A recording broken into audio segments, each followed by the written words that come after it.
마지막 때를 사는 방법이라는 제목을 가지고 말씀을 전하려고 합니다. 여러분,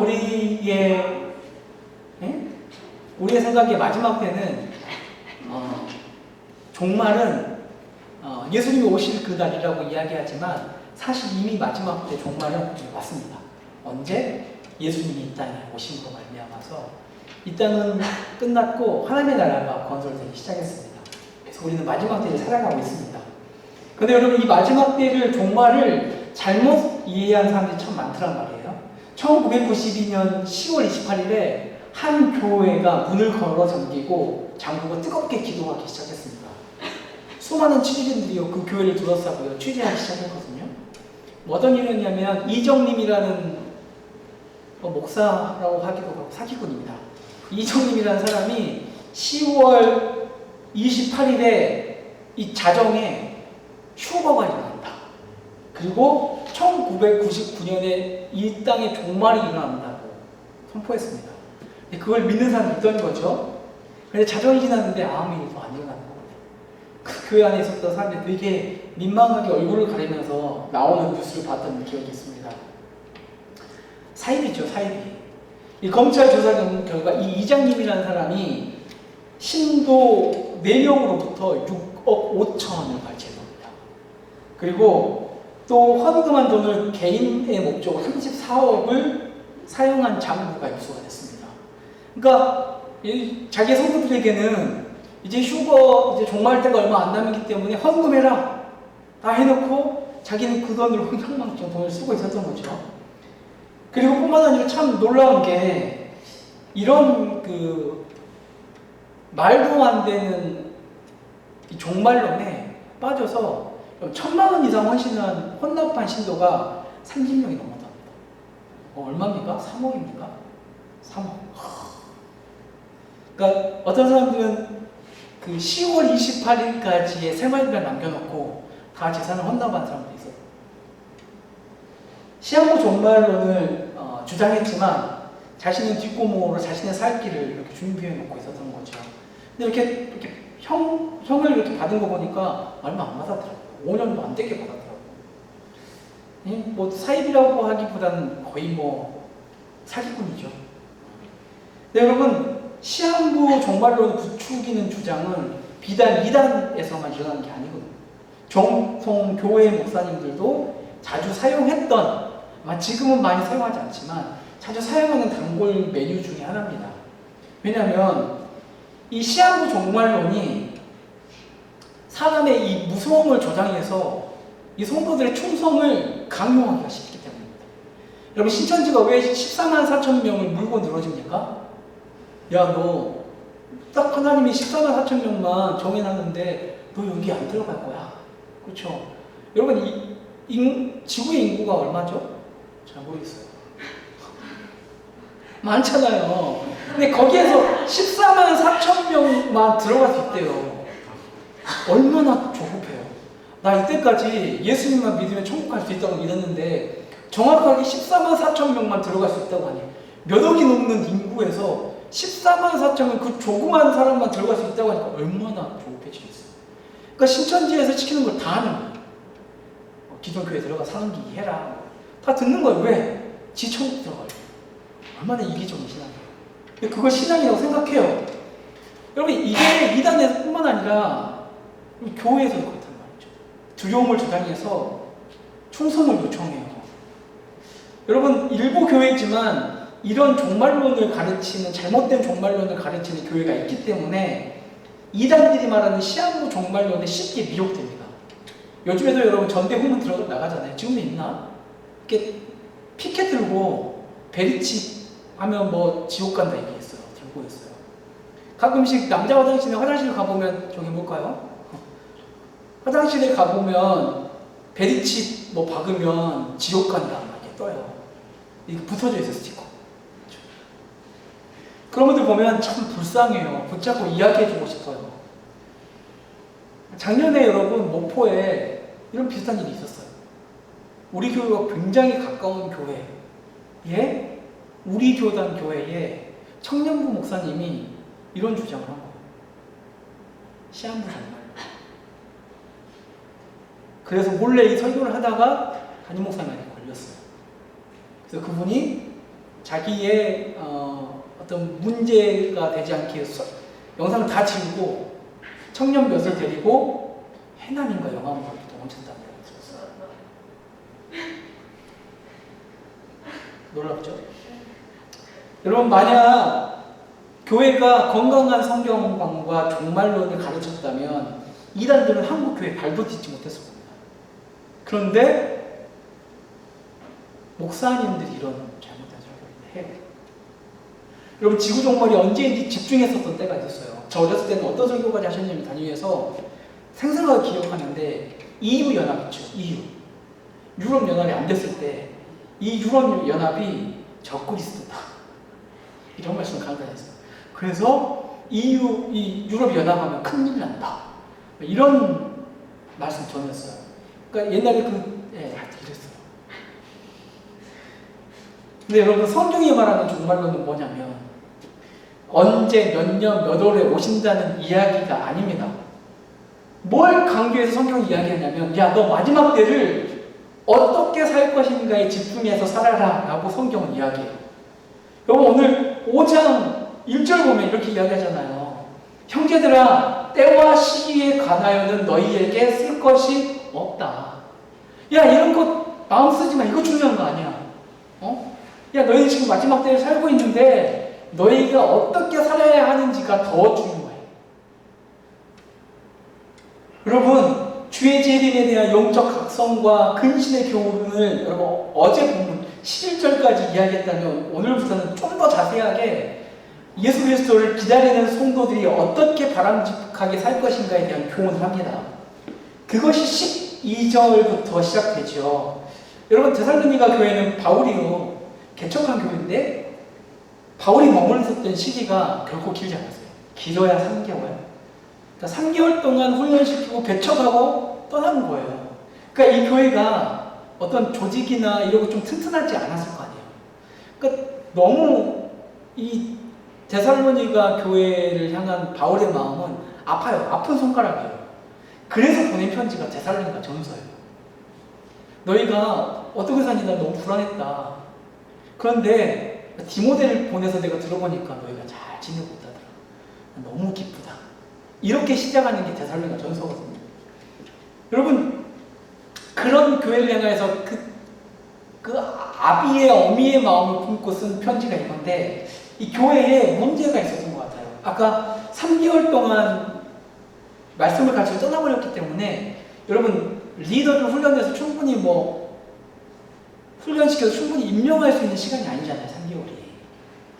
네. 그래서 리더가 잘 세워질 수 있는 시간이 아니었던 거예요. 그런데 하지만 바울이 떠났을 때에 교회는 계속 있고, 하지만 자연스럽게 생겨진 리더들 있잖아요.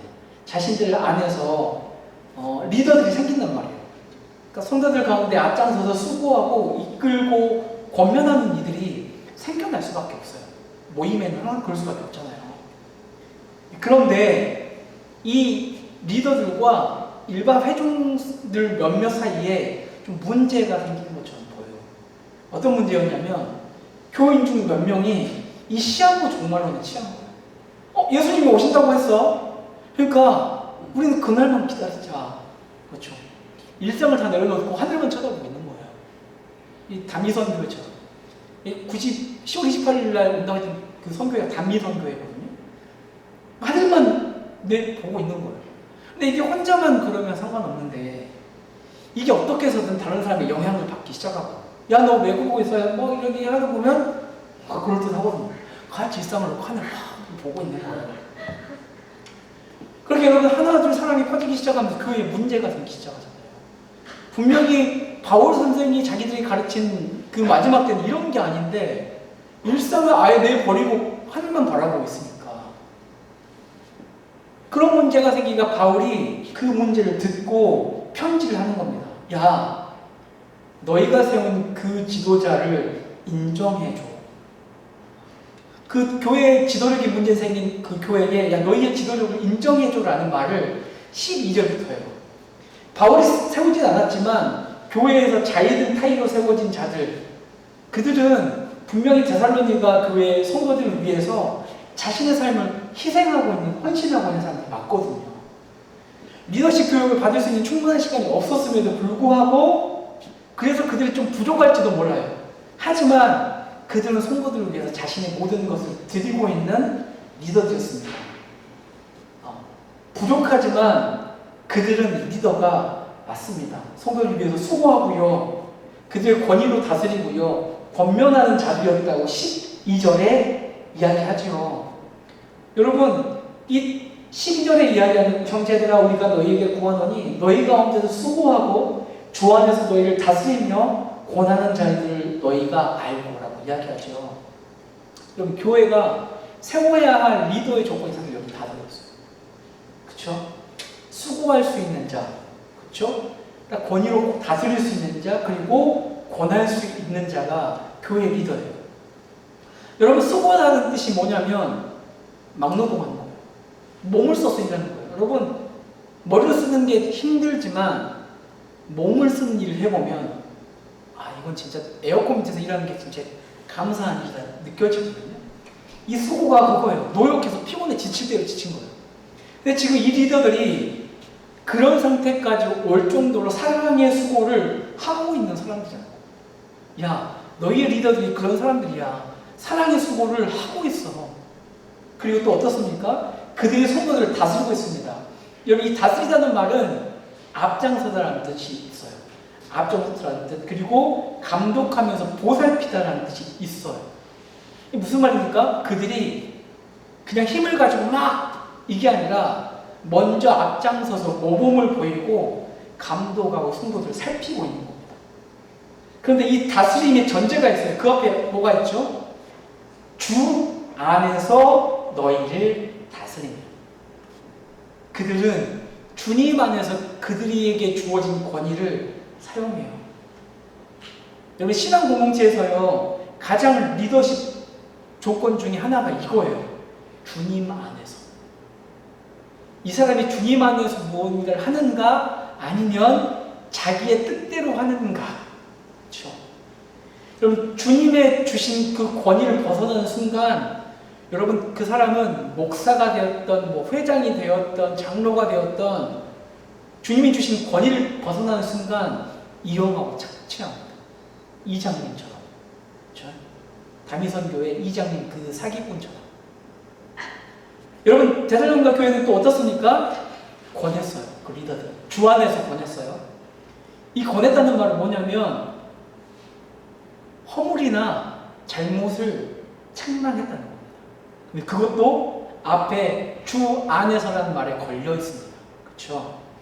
주님의 말씀에 비추어서 잘못하고 그들이 어그러진 길로 갈 때에 여러분, 그들은 책망했어야 됐어요. 여러분, 우리는 그런 사람들이거든요. 반복해서 흔들리면서 걸을 수밖에 없는 사람들이잖아요. 신앙생활을 하지만 맨날 흔들리고요. 맨날 넘어지고 이게 거의 반복돼요. 그런 사람들에게 누군가는 훈계를 해줘야 돼요. 그렇죠? 3개월 만에 세워진 사람들이지만, 교회지만, 여러분, 누군가는 그 사람들을 향하여서 훈계하고 바른 걸음을 거둘 수 있도록 말해줘야 돼요. 근데 이 교회에 3개월밖에 되지 않은 교회에 아직 훈련되지 않은 리더들이지만 그 역할을 하고 있었던 거죠. 또 그럴 수밖에 없는 게 여러분, 데살로니가 교회 지역의 그 문화가 보통 문화가 아니에요. 물질이 넘쳐나고요. 이방 문화가 넘쳐나잖아요. 그런 문화 속에서 누군가 훈계해주지 않고 책망하지 않는다면 그들은 올바른 신앙을 가질 수 없는 겁니다. 여러분, 사실 훈계라는 말로 좋은 말로 하지만 사실 훈계라는 것이 결코 기분 좋은 게 아니잖아요. 요즘 여러분들 조금만 이렇게 말하고 뭐라고 하죠? 꼰대라고 해가지고 어른들이 뭐 말을 못하겠어요. 나 어릴 적에는 이 말만 듣고 라떼냐 막 이래가지고 어릴 적 이야기도 못하겠어요. 여러분, 훈계라는 게 결코 기분 좋은 건 아니거든요, 사실. 근데 여러분, 그 기분 좋은 것이 아닌 훈계하고 책망하는 그 자리에 서는 것도 사실 쉽지가 않아요. 그렇잖아요. 여러분들 이제 곧 부모님이 될 거잖아요. 저는 아직 못했지만 여러분 빨리 되십시오. 부모님이 될 때에 여러분 자녀들을 책망해야 될 때가 있잖아요. 때리는 게 아니라 말로 조져야 될 때가 있잖아요. 여러분 그때 부모님들한테 물어보셔요. 어렸을 때 엄마 나 때렸을 때 나에게 막 뭐라고 했을 때 엄마 기분 어땠어? 라고 물어보세요. 다 기분이 안 좋다고 해요. 인터넷에 그런 영상도 있어요. 부모들한테 질문해서 하잖아요. 때렸을 때 당신들의 마음이 어땠습니까? 좋지 않았습니다. 한 번 때리고 나서 이게 이 아이를 위한 게 아니라 내 분풀이었던 것 알게 돼서 더 이상 손대지 않았습니다. 이렇게 이야기해요. 근데 여러분 훈계하는 그 자리가 결코 쉬운 자리가 아닙니다. 그런데 그 일을 아직은 부족한 그 사람들이 리더로 세워져서 그 일을 감당하고 있단 말이에요. 어려운 일을 하는 사람들이에요. 결코 리더의 자리가 쉽지 않아요. 그런데 그 자리를 감당하는 사람들이 있어요. 부족하지만. 그래서 바울이 이야기해요. 야, 그 리더들의 수고를 알아줘라. 라고 명령해요. 여러분 데살로니가 교회 전서 1장 2장을 보면 이 바울 일행과 데살로니가 교회 성도들의 관계가 엄청 사랑하는 관계잖아요. 서로 보고 싶어서 안 달랐어요. 바울과 바울 일행도 데살로니가 교회가 너무 그리웠고요. 디모데를 보내서 들려오는 소식이 뭐였냐면 이 데살로니가 교회 성도들도 너무 바울을 그리워한다는 거예요. 그 소식을 듣자 바울이 뭐냐면 야 너희가 믿음 가운데 서 있는 그 소식을 듣자마자 내가 사랑한다라고 고백해요. 그러니까 이 데살로니가 교회 성도들의 소식이 이 사랑의 소식이 바울에게는 힘이 되는 거예요. 사역을 이어가게 만드는 힘이 돼요. 여러분 지도자는 어떻게 생겨나는 줄 아세요? 리더는 어떻게 생겨나는 줄 아세요? 여러분 리더는 그런 팔로워들이 있는 공동체에서 성장해요. 격려와 사랑을 주고받는 공동체를 통해서 리더들이 세워져요. 여러분 처음부터 잘하는 사람 그리 많지 않잖아요. 그렇죠? 혜련 자매는 처음부터 잘했을 것 같고 왠지 느낌이 그렇죠? 여러분 처음부터 잘할 수 있는 사람은 별로 없어요. 그래서 여러분 오늘 13절을 보면 뭐라고 하냐면 야 가장 귀하게 여겨주는데 사랑 안에서 그들을 가장 귀하게 여겨줘. 야 부족할 텐데 사랑의 눈빛으로 그들을 가장 귀하게 여겨줘. 왜냐? 사랑은 허다한 죄를 덮거든요. 그렇죠? 사랑은 연약한 리더의 단점을 가려줘요. 용서해줘요. 그것이 치명적이지 않으면 여러분 잘못된 리더를 다 감싸주는 얘기가 아닙니다. 말 좀 더듬고 사랑을 좀 할 수 있잖아요. 그렇죠? 좀 틀리게 지저스 제너레이션 부르면 어때요? 사랑으로 안아주면 돼요. 재밌었잖아요. 그렇죠? 추억을 남겨주는 리더였잖아요. 그렇죠? 사랑은 허다한 죄를 덮어줘요. 그래서 그 사랑 안에서 리더도 자라날 수 있어요. 여러분 존중할 만한 자를 존중하는 것은 여기 신앙이 있어도 되거든요. 사랑할 만한 자를 사랑하는 것은 여러분 세상 사람들도 할 수 있는 거예요. 그런데 성경이 요구하는 건 그게 아니죠. 그렇죠? 야 저들의 사역이 막 잘해서가 아니라 사랑 안에서 존경하고 가장 귀하게 여겨줘. 이 말씀을 명령으로 하고 있다는 겁니다. 아마도 이 말씀을 들을 때 마음의 그 리더들에게 지도자에게 상처를 받은 사람들은 이렇게 생각할 수 있어요. 아니 존중해야 할만해야 하지. 아니 내가 이때까지 그 목회자들 이런 반발심이 생길 수 있어요. 그런데 여러분 오늘 이 말을 제가 하고 있는 게 아니라 성경이 하고 있다는 거죠. 그렇죠? 여러분 이런 상처받은 마음은요 이게 하나님의 말씀이라는 사실조차 망각하게 만들 수 있어요. 그렇죠? 내 감정이 하나님 뜻보다 위에 있어서 성경을 가려버려요. 근데 오늘 본문은 그 감정보다 말씀을 위라고 이야기하는 거죠. 사랑 안에서 가장 귀하게 여겨야 해. 네. 여러분 저를 좀 사랑해 주세요. 그리고 우리 용규 형제 또 누구 있어? 혜진이 또 우리 은강이 사랑해 주세요. 여러분 눈에 덜 찰 수 있어요. 그런데 여러분들이 사랑 안에서 가장 귀하게 여겨주면 우리한테 진짜 가장 뭐하냐? 가장 귀한 리더들이 되는 거예요. 그리고 여러분들은 그렇게 사랑으로 가장 귀하게 여겨주면서 여러분들도 미래의 좋은 리더감으로 세워지는 겁니다. 여러분 그 연습이 없잖아요? 좋은 리더가 될 수가 없습니다. 여러분 우리 참으로 부족합니다. 연약합니다. 억지든 자발이든 여러분들이 세운 임원들은 누구보다도 청년부를 위해서 일하고 있어요. 여러분 다 안 나와도 토요일에 나와서 기도 모임 자리 지키고 있어요. 그럼 여러분 좀 부족하고 연약하지만 사랑하고 가장 귀하게 여겨주고 서로 화목하십시오. 여러분 리더와 마찰이 생기는 순간 우리의 신앙에 어떤 일이 생기는지 여러분 잘 아시죠? 여러분 목회자와 마찰이 생겨서 이 성도와 목회자의 문제가 생기는 순간 손해는 사실은 성도가 더 많이 봅니다. 그렇죠? 그 여러 교회를 막 떠도는 분들 계시잖아요. 그분들을 보면 좀 안타까워요. 여러분 떠돌아다니면 뿌리를 내릴 수 없어서 좋은 영양분을 섭취할 수가 없거든요. 떠돌아다니는 분들은 그 마음속에 가장 먼저 뭐냐면 이 목사가 설교를 잘하는지 못하는지 판단부터 해요. 이 교회가 좋은 교회인지 아닌 교회인지 판단부터 해요. 그렇죠? 여러분 판단하는 순간 좋은 것들이 보입니까? 안 좋은 것들이 보입니까? 그렇죠? 여러분 신천지가 그래서 가장 많이 하는 전략 중에 하나가 교회 리더들의 험담을 하는 겁니다. 야 담임 목사 설교 좀 이상하지 않아?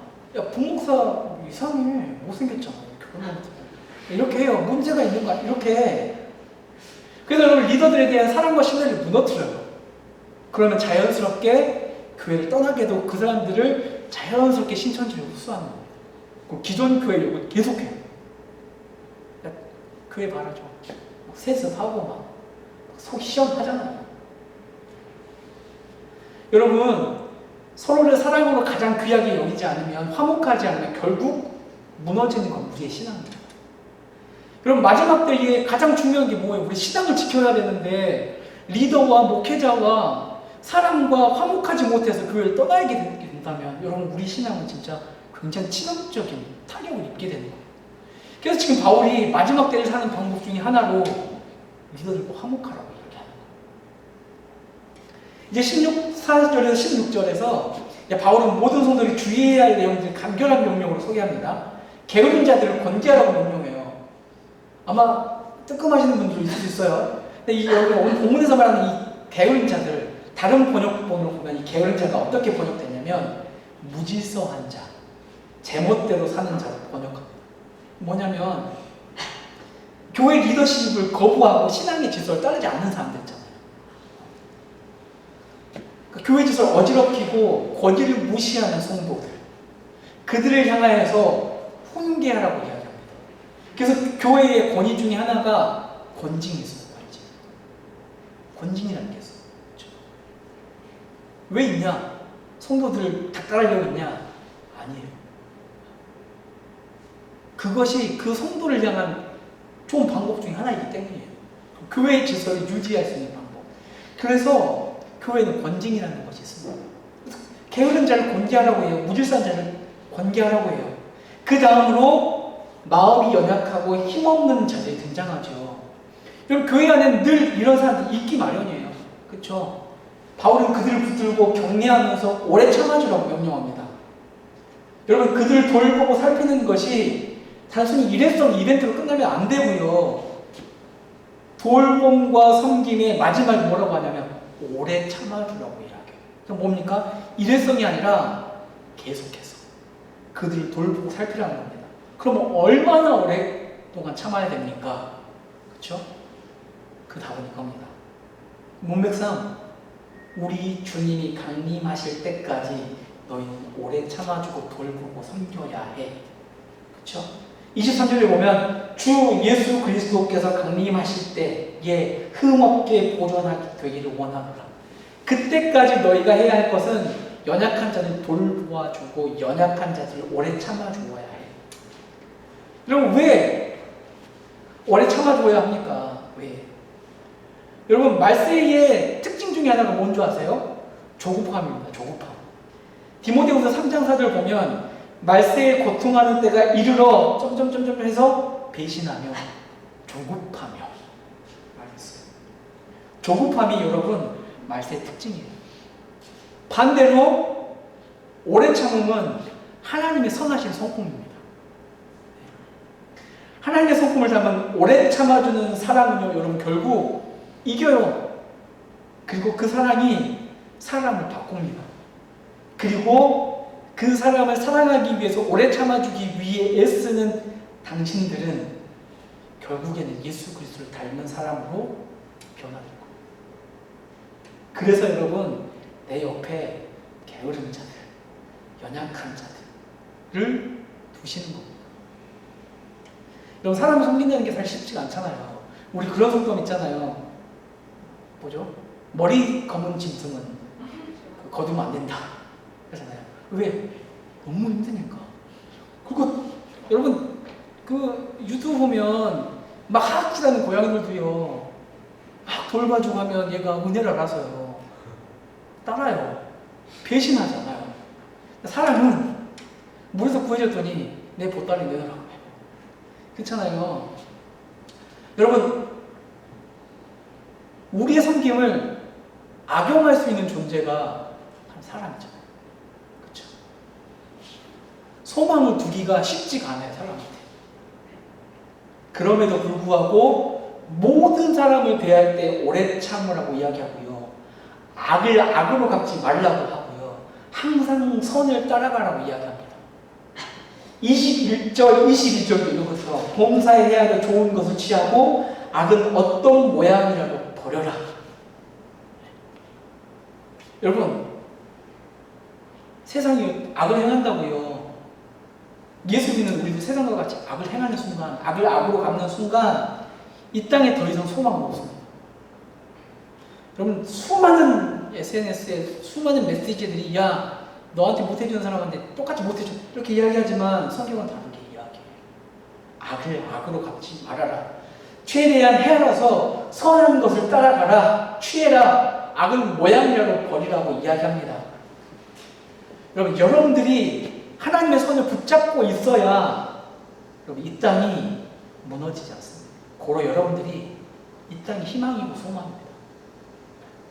잊지 마십시오. 내가 세상의 소망이구나. 예수 그리스도의 사랑을 실현하는 내가 이 땅의 소망이구나. 자부심 가지십시오. 이어서 우리가 잘하는 말씀 나오죠. 항상 기뻐하라. 쉬지 말고 기도하라. 범사에 감사하라. 이는 그리스도 예수 안에서 너희를 향하신 하나님의 뜻이니라. 그렇죠? 여러분, 데살로니가 교회 성도들의 삶이 쉬웠을까요? 여러분, 앞에 나왔었던 부족한 리더들을 사랑과 하고 가장 귀하게 여기는 것 쉬울까요? 연약한 자를 돌보는 것, 오래 참아주는 것 쉬울까요? 쉽지 않아요. 그래서 필요한 게 뭡니까? 항상 기뻐해야 돼요. 쉬지 말고 기도해야 돼요. 범사에 감사해야 돼요. 연약한 자들을, 연약한 리더를 가장 귀하다고 여길 때에 나에게 주시는 하나님의 은혜에 감사해야 돼요. 그 연약한 자들을 섬기기 위해서, 오래 참기 위해서 여러분, 기도가 없으면 그것들 해낼 수 없어요. 여러분들의 사랑으로 해낼 수 있는가요? 할 수 없어요. 기도하지 않으면 사랑할 수 없습니다. 왜? 기도하지 않는다는 건 뭡니까?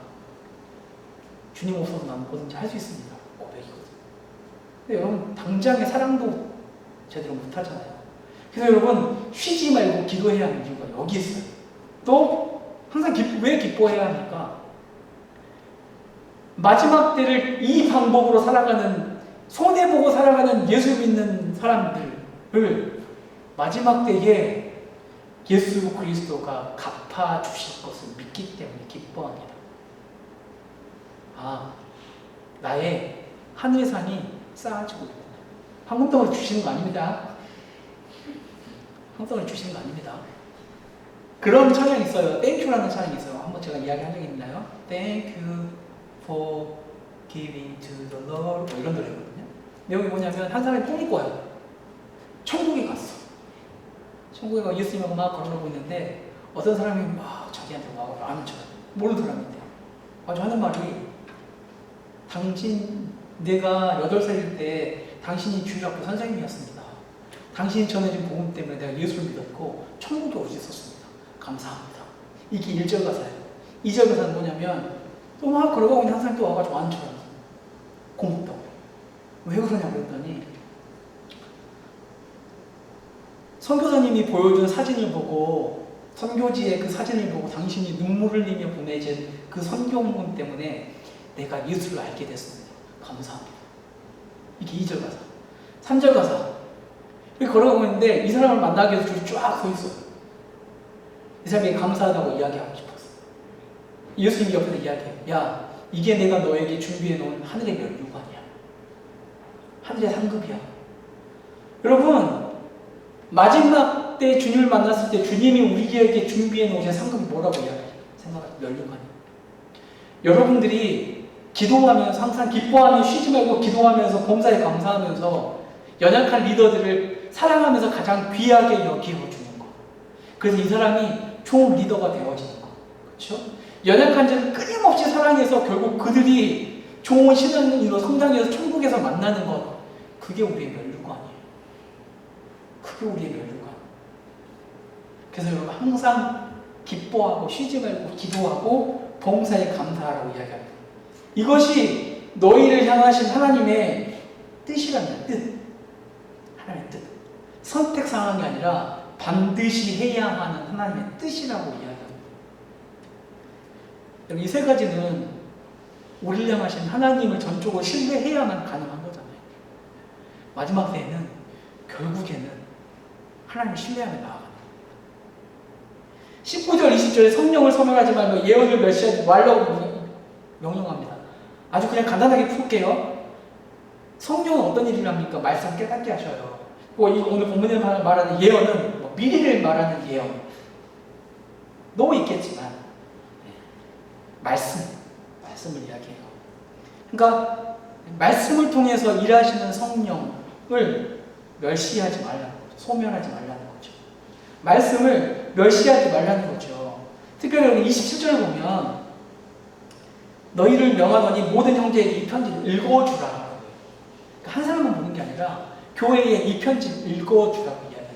그러니까 이 말씀을 통해서 이 교회에게 하실 성령의 일하심이 있을 터인데, 이 교회를 향한 말씀이 있을 터인데 이 말씀을 통한 성령을 소멸하고 이 말씀을, 이 예언을 멸시하지 말아라 거죠.